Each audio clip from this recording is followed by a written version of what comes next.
기억이란 때로 잔인한 거울과 같아서 가장 보고 싶지 않은 순간의 자신을 비추곤 한다. 예순둘의 사토 켄지에게 그 거울은 늘 서재 창가에 놓인 낡은 분재, 혹은 아내가 생전에 아끼던 빛바랜 찻잔의 무늬 속에 어른거렸다.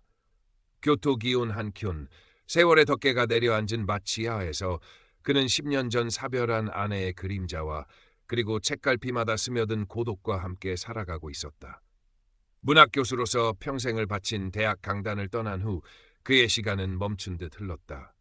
고서적의 희미한 잉크 냄새와 찬물의 온기만이 그 정막을 간신히 메우고 있었다. 그러던 어느 늦가을 오후였다. 단골 고서점을 나서는 그의 발길을 붙잡은 것은 찻집 창가 너머로 보이던 한 여인의 모습이었다. 마치 잘 그린 한 폭의 수묵화처럼 그녀는 고요한 풍경 속에 스며들어 있었다. 키무라 아오이. 그녀는 자신을 문학을 사랑하는 사람이라 소개하며 켄지의 오래된 저서에 대해 해박한 지식을 풀어놓았다. 마른 장작처럼 버석거리던 켄지의 마음에 오랜만에 작은 불씨가 이는 듯했다. 그녀의 목소리는 가을밤 귀뚜라미 소리처럼 맑았고 눈빛은 깊은 호수처럼 그윽했다. 켄지는 수십 년 만에 느껴보는 지적 교감과 설렘에 속수무책으로 빠져들었다. 만남은 잦아졌고 계절이 바뀌듯 두 사람의 관계도 깊어졌다. 아오이는 켄지의 외로움을 정확히 꿰뚫어 보았고 그의 지성에 대한 존경심을 능숙하게 표현했다. 그녀는 마치 켄지의 삶의 마지막으로 찾아온 한 줄기 빛과 같았다. 벚꽃이 흐드러지게 핀 봄날, 아오이는 켄지에게 영혼의 동반자로서 남은 생을 함께하고 싶다는 말을 건넸다. 켄지는 망설였다. 이미 한 번의 상실로 그의 마음은 단단히 빗장을 걸어 잠근 상태였다. 하지만 아오이의 따뜻한 눈빛과 진심 어린 설득 앞에서 그의 결심은 모래성처럼 허물어졌다. 유일하게 속내를 터놓는 오랜 친구이자 서예가인 다나카 하루에게 이 소식을 전했을 때 하루는 말없이 참한 딸을 뿐이었다. 그녀의 침묵 속에는 조심스러운 우려가 담겨 있었지만 이미 아오이라는 새로운 희망에 취한 켄지에게는 그 어떤 경고도 들리지 않았다. 외로움이라는 오랜 가뭄 끝에 찾아온 단비에 그는 너무 쉽게 모든 것을 내어줄 준비가 되어 있었던 것이다. 그렇게 켄지의 황혼에 예기치 않은 두 번째 봄이 시작되는 듯했다. 재혼 초기의 생활은 꿈결 같았다. 아오이는 켄지의 소박한 취향을 존중하는 듯 보였고 마치야의 정적을 사랑하는 듯했다. 그녀는 켄지의 서재에 은은한 향을 피웠고 그가 좋아하는 클래식 음악을 함께 들었다. 켄지는 잊고 지냈던 평범한 일상의 행복을 만끽했다.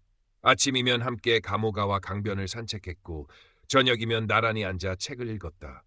아오이의 존재는 켄지의 메마른 삶에 생기를 불어넣었고 그는 진정으로 자신의 마지막 사랑을 찾았다고 믿었다. 하지만 그 행복은 오래가지 않았다. 미묘한 균열은 아주 작은 것에서부터 시작되었다. 어느 날 아오이는 켄지에게 특별한 마음 수련 프로그램 참가를 권했다. 켄지 씨, 우리 영혼의 깊은 교감을 위해서는 이런 수련이 필요해요. 육체적인 건강뿐 아니라 정신적인 풍요로움도 함께 가꿔야죠. 그녀의 말은 언제나처럼 부드럽고 설득력이 있었다. 켄지는 평생 학문만을 파고든 자신에게 그런 정신 수련은 낯설었지만 아오이와의 관계를 위해 그리고 어쩌면 자신도 모르는 새로운 세계에 대한 막연한 호기심으로 그녀를 따랐다. 교토 외곽의 한적한 곳에 위치한 수련원은 겉보기에는 평화롭고 고요했다. 잘 가꾸어진 정원과 전통 양식의 건물은 고급 료칸을 연상시켰다. 하지만 프로그램이 시작되자 켄지는 점차 위화감을 느끼기 시작했다. 흰 옷을 입은 사람들이 모여 알 수 없는 주문을 외우거나 지도자의 말에 맹목적으로 고개를 끄덕이는 모습은 켄지가 평생 추구해온 이성과 논리와는 거리가 멀었다. 그는 아오이에게 조심스럽게 자신의 생각을 이야기했지만 아오이는 그저 미소 지으며 아직 켄지 씨의 마음이 덜 열려서 그래요. 곧 이 깊은 평화를 느끼게 될 거예요. 라고 말할 뿐이었다. 참가비는 생각보다 훨씬 고액이었지만 켄지는 아오이의 실망한 표정을 보고 싶지 않아 군말 없이 지불했다. 그것이 시작이었다. 마음 수련은 끝없이 이어졌고 그때마다 적지 않은 비용이 들어갔다. 얼마 지나지 않아 아오이는 특별한 힘이 깃든 성물이라며 값비싼 장신구나 조각품들을 구입하기 시작했다. 이건 우리 관계를 더욱 굳건하게 지켜줄 거예요. 영험한 기운이 느껴지지 않으세요? 그녀는 그런 물건들을 마치야 곳곳에 두었고 켄지는 그것들이 집안의 고즈넉한 분위기를 해치는 것 같아 불편했지만 차마 말하지 못했다. 다음은 익명의 자선단체에 대한 기부였다. 아오이는 눈물을 글썽이며 어려운 이들의 사연을 이야기했고 켄지는 평생 모은 퇴직금과 저축액의 상당 부분을 그녀가 지정하는 단체에 기부했다. 그 단체의 실체에 대해 의심이 들기도 했지만 아오이의 순수한 표정 앞에서 그런 의심은 차마 입 밖으로 꺼낼 수 없었다. 켄지의 통장 잔고는 눈에 띄게 줄어들었고 그는 점차 경제적인 압박감을 느끼기 시작했다. 조심스럽게 경제적인 어려움을 토로할 때면 아오이는 기다렸다는 듯 켄지를 다그쳤다. 켄지 씨, 아직도 그런 물질적인 것에 얽매여 계시는군요. 진정한 행복은 영혼의 풍요로움에 있다는 것을 아직도 모르시겠어요? 제가 얼마나 실망했는지 아세요? 그녀의 목소리에는 서운함과 함께 미묘한 비난이 섞여 있었다. 켄지는 순간 자신이 속물적인 인간이 된 것 같은 죄책감에 사로잡혔고 더 이상 아무 말도 할 수 없었다. 아오이는 이런 방식으로 켄지를 심리적으로 압박하며 자신의 요구를 관철시켰다. 켄지의 마음속에는 의심의 그림자가 점점 짙어졌다. 아오이의 과거에 대해 그는 아는 것이 거의 없었다. 그녀가 가끔 언급하는 수련단체의 스승님이나 함께 수행하는 도반들은 언제나 베일에 쌓여 있었다. 켄지는 밤늦게 몰래 인터넷으로 아오이가 언급한 단체나 인물들에 대해 검색해 보았지만 이렇다 할 정보를 찾을 수 없었다. 오히려 의심스러운 후기나 경고성 글들이 눈에 띄기도 했다. 어느 날 밤 서재에서 잠 못 이루고 뒤척이던 켄지는 거실에서 들려오는 아오이의 작은 통화 소리를 우연히 듣게 되었다. 그녀는 평소 켄지에게 대하던 부드러운 목소리와는 전혀 다른 차갑고 사무적인 어투로 누군가와 돈 문제에 대해 이야기하고 있었다. 그 노인네, 생각보다 구두쇠라니까. 하지만 거의 다 넘어왔어. 조금만 더 기다려. 심장이 쿵 내려앉는 듯했다. 그 노인네가 자신을 지칭하는 것임은 불보듯 뻔했다. 다음 날부터 켄지는 아오이의 행동을 유심히 관찰하기 시작했다. 그녀의 다정한 미소 뒤에 숨겨진 차가운 계산이 느껴지는 듯했다. 그녀가 외출한 사이 켄지는 해서는 안 될 일이라는 것을 알면서도 아오이의 서랍을 뒤졌다. 그리고 그곳에서 그는 자신의 의심이 끔찍한 현실이었음을 확인하게 되었다. 서랍 깊숙한 곳에는 여러 개의 타인 명의로 된 통장과 함께 키무라 아오이가 아닌 다른 이름이 적힌 낡은 신분증 몇 개가 들어있었다. 그리고 가장 결정적인 것은 상담 고객 리스트라고 적힌 낡은 수첩이었다. 수첩을 펼치자 그 안에는 과거 비슷한 방식으로 금전적 피해를 입은 것으로 추정되는 사람들의 이름과 연락처, 그리고 그들의 재산 상태, 가족 관계, 심리적 약점 등이 빼곡하게 적혀 있었다. 마치 사냥꾼의 사냥일지처럼 치밀하고 냉혹한 기록이었다. 켄지의 이름도 그 리스트의 마지막 부분에 적혀 있었다. 사별 후 극심한 외로움, 지적 허영심 강함, 감성적 접근 유효. 짧은 코멘트와 함께 예상되는 편취 가능 금액까지 적혀 있는 것을 보고 켄지는 온몸의 피가 싸늘하게 식는 것을 느꼈다. 다리가 후들거려 제대로 서 있기도 힘들었다. 그는 든 수첩을 진 채 그대로 주저앉았다. 지난 몇 년간의 시간이 주마등처럼 스쳐 지나갔다. 아오이의 다정한 미소, 감미로운 속삭임, 함께 나누었던 찻잔의 온기, 그 모든 것이 정교하게 짜인 거대한 사기극의 일부였다는 사실을 받아들이기 어려웠다. 마치 자신이 발가벗겨진 채 만인의 조롱거리가 된 듯한 치욕감과 함께 인간이라는 존재에 대한 깊은 혐오감이 밀려왔다.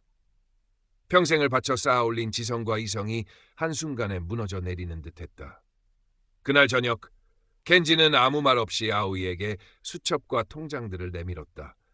아오이의 얼굴에서 순간 당황한 기색이 스쳐 지나갔지만 그녀는 이내 평소의 차분한 표정으로 돌아왔다.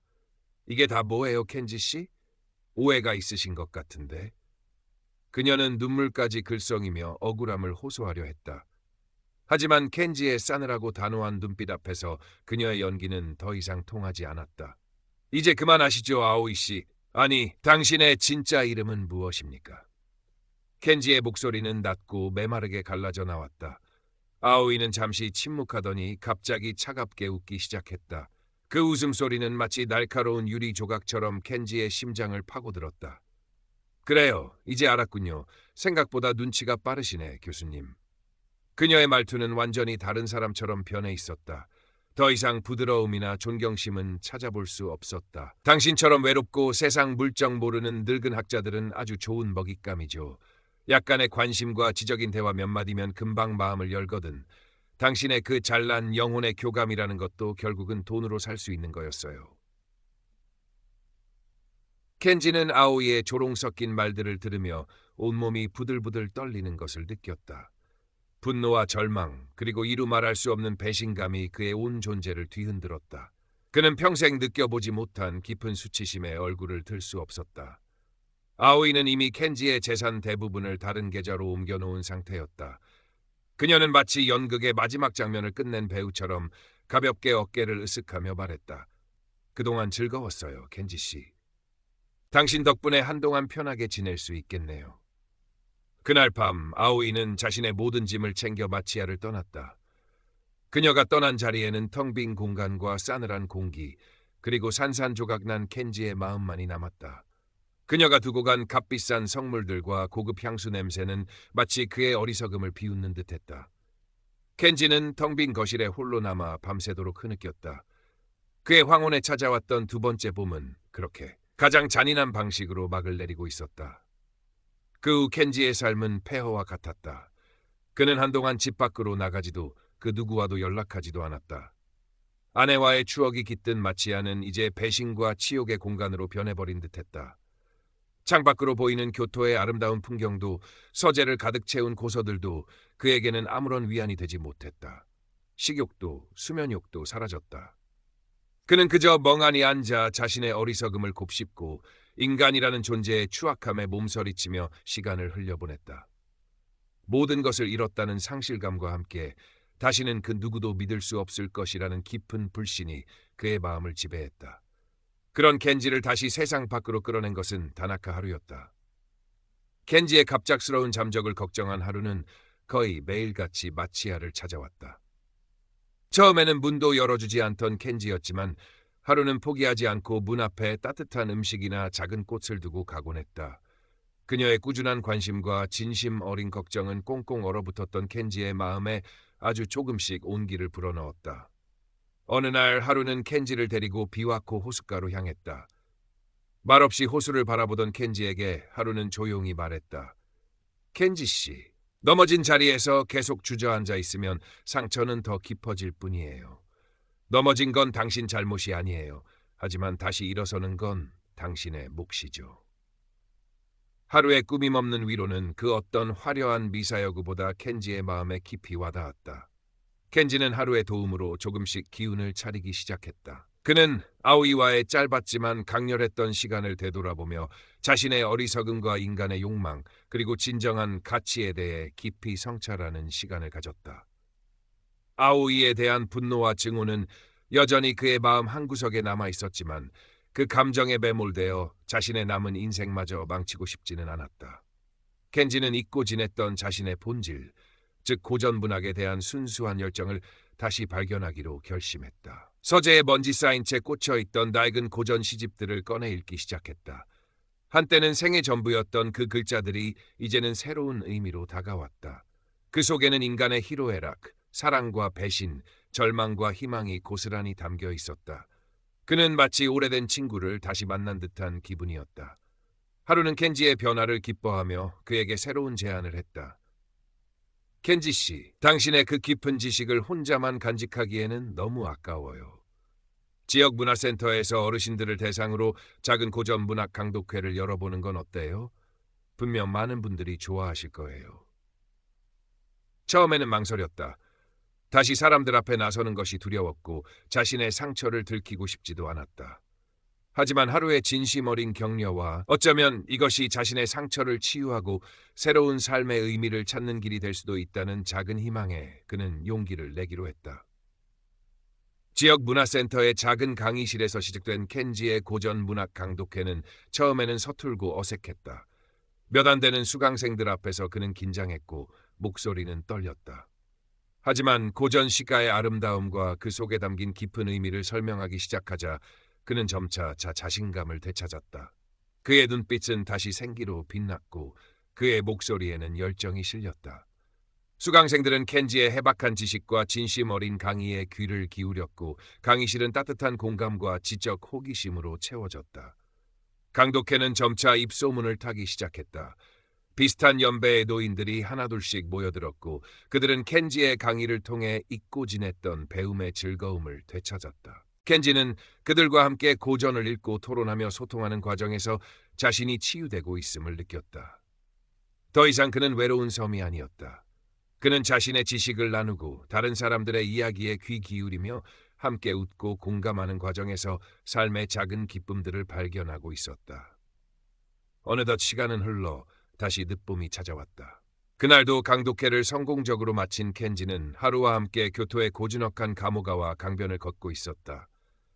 강둑에는 이름 모를 들꽃들이 소담스럽게 피어 있었고 강물은 햇빛을 받아 잔잔하게 빛나고 있었다. 켄지의 얼굴에는 오랜만에 평온한 미소가 떠올랐다. 그의 손에는 그가 가장 아끼는 낡은 마뉴슈 시집이 들려 있었다. 아오이는 여전히 잡히지 않았고 빼앗긴 돈도 대부분